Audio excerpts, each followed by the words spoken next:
What's up, everyone? Jason Gilbo here at JGilbo11, taking a look at some stacking options for tonight's slate. 15 games again, so we do have a lot of ways we can go. Trying to find some good ballparks here. I mean, I feel like a lot of these are playing in pretty neutral to below average hitters parks tonight, at least for most of these guys. But a few good spots here to take a look at. Wind doesn't look to be as necessarily as a factor as it has the last few days, which we've kind of taken into consideration, especially at like Wrigley, Yankee Stadium last night. Fenway blown out a little bit, which is nice. We'll look at that game here first. Boston going up against Kevin Gausman.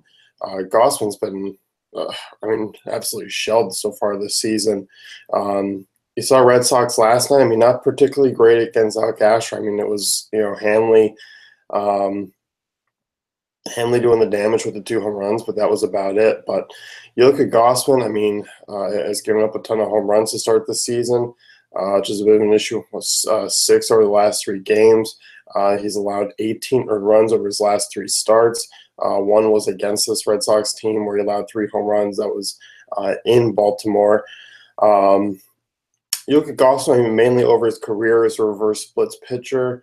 That means Bogarts, Betts, Hanley would be obviously in play. But so far this year, I mean, lefty's a decent wob off of him, 364. Hard contact rate, all not that thrilling. So I think it does come down a little bit. But home run potential there for like the Benintendi is not bad. Near a 5-run total for the Red Sox. I think the pricing is just about right for them. Betts and Hanley are obviously more expensive guys. FanDuel, the price of Benintendi makes it a little bit more unappealing. It's an expensive stack where you have to pay down at pitching. DraftKings, you might be able to work it in. You might be able to work in with some value bats. I mean, there are a lot of punt bats you can play tonight, so that would kind of be another route. But it's definitely just a tournament move. I mean, I like the guys as far as one-offs and cash games, but it's not really a cash stack for me. It's definitely more of a GPP one, just because Boston really hasn't been the offense that we've kind of hoped for early on this year. So I don't mind them as a stack tonight, but they are expensive. It's kind of the one downfall to them. But with Gausman the way he is, I don't mind it at all.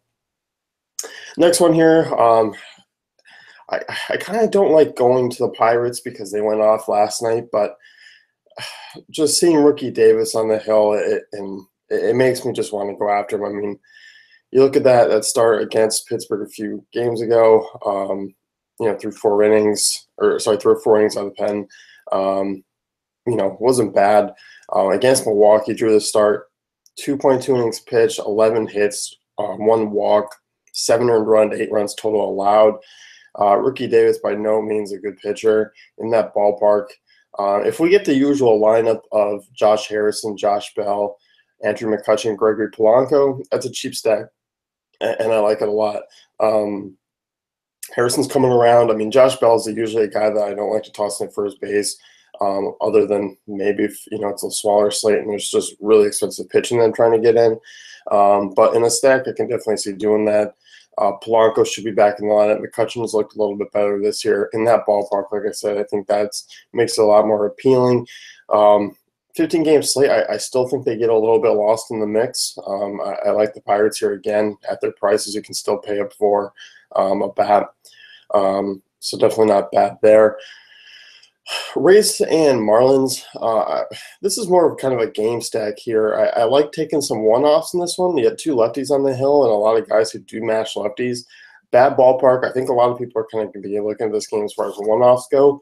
But Prado, Stanton, Ozuna, I definitely don't mind a 3-person there.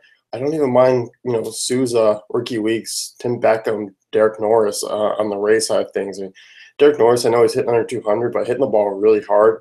To start the year, the strikeout rate's about 10% down from against righties. So I kind of don't mind game stacking this one, just kind of hoping for some one-off power because it's cheap and you can mix in some other big bats with it. So not a traditional stack of either team, but I think you can kind of mix and match there and feel pretty good about it. Moving on here, Nick Martinez is on the hill in Texas. It's in Houston, pitching for Texas. Nick Martinez is a guy you can feel pretty good about targeting. 344 WOBA to lefties in his career, 352 WOBA to righties. Home runs per 9, I mean, 1.18 to lefties, 1.32 to righties. Doesn't miss a ton of bats when his strikeout rate is below 15%. Hard contact rate right around normal for his career. Average ground ball rate. Texas, it could also be in play against Charlie Morton, but I'm looking at more Houston here.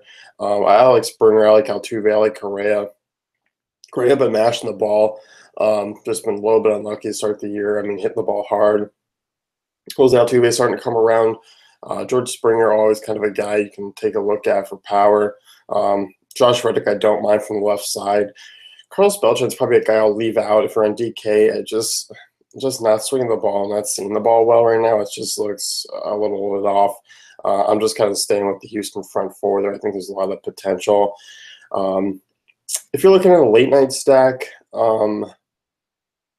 I definitely don't mind the Dodgers here against Samardzija. I just think, given his numbers against lefties so far this season, has been absolutely hammered. 40% hard contact rate, 5 home runs allowed already. I mean, I kind of look. I like Tolles. I like Seager. I don't even mind a Turner in there, but Grandal has been looking a little rough. Gonzalez, I prefer Bellinger over Gonzalez with his power. I'm intrigued, and I think a lot of people kind of stay away from these late night stacks because the ballparks, but they do pan out every now and then, and I do like attacking Samardzija here, given that he's on the road. And while the transition to a ballpark is not all that much better, it's not bad, here at Dodger Stadium. I think the potential here for some home runs is huge off Samardzija. So I definitely don't mind a cheap Dodgers lefty stack. Tolles, Seager, Turner on the right side, and then Bellinger. I think it's really intriguing.